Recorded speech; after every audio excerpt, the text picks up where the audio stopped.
What happen to the force between the two object if the mass, देखो force is given by capital G mm upon R square, ठीक है। आप क्या कह रहा है, what happen to the force between two object if the mass of one object is double, किसी एक का मास हमने डबल कर दिया, मान लिया आपने m का मास 2m कर दिया अपॉन आर स्क्वायर, तो ये हो गया 2 capital G mm upon R square, यानी क्या हो गया, ट्वाइस हो जाएगा, क्या हो जाएगा,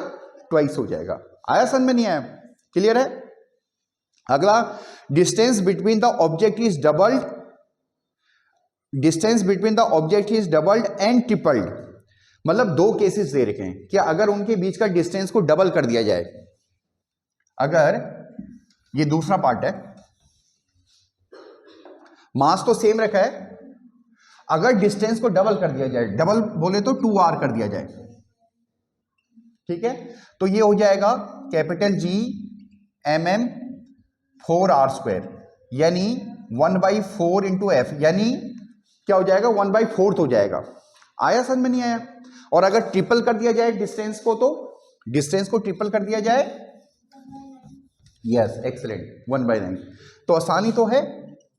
3r का square 1/9 capital G mm upon R square, यानी 1/9 f, समझ में आया, ठीक है, ऐसे हम कर सकते हैं। अगला क्या दे रखा है, the masses of both the objects are doubled, अगला पार्ट इसका, वो कह रहा है कि दोनों का मास को हमने डबल कर दिया है, ठीक है, यानी जो m है उसको भी हमने 2m कर दिया है, और जो दूसरा छोटा m है उसको भी हमने 2m कर दिया, डबल कर दिया, डिस्टेंस सेम है। अगर डिस्टेंस में कुछ वेरिएशन हो तो आप फॉर्मूले में डाल सकते हो, ठीक है, कैलकुलेशन कर सकते हो, कितना आ जाएगा, 4 capital G mm upon R square, यानी 4 टाइम्स f, यानी फोर्स क्या हो जाएगा, 4 टाइम्स बढ़ जाएगा, क्लियर है।